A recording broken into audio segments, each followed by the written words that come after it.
So this is our power assisted liposuction.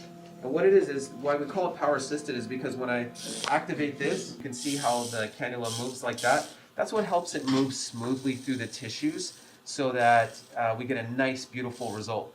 And then we've also got suction on it. So when I turn it on, I'm gonna get it on full power and you'll hear it.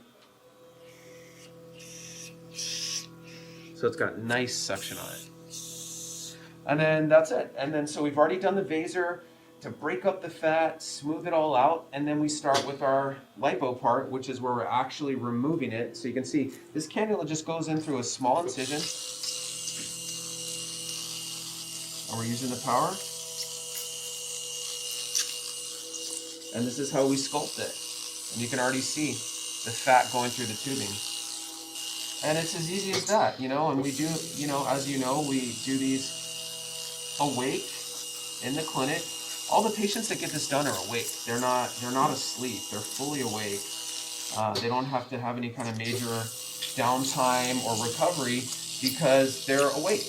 There's no general anesthesia, so there's no all the things that happen with general anesthesia like constipation, just not feeling like yourself after surgery. That doesn't happen when we do it in office like this.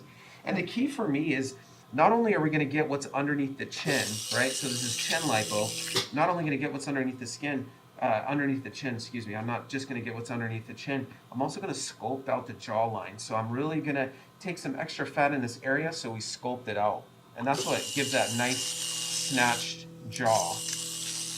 That looks just really beautiful and people love it. So it's kind of a whole neck approach, right? It's not just about doing this middle part where they might have some fullness. A lot of surgeons, not a lot of surgeons I should say, but some of the less skilled surgeons will do that where they just stay right in front of the chin. That gives you what's called a cobra neck, where the middle part of the chin is really thin and then the outer parts of the chin are wide, like a cobra that's spreading out its neck.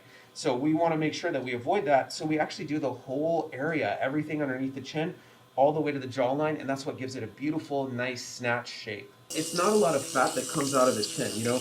We're talking like 20 cc's at the most. It's not like when we do body lipo, but you can see it's just little bits of fat. It's not a ton. And especially for her, she doesn't have a big chin. She's got a little bit.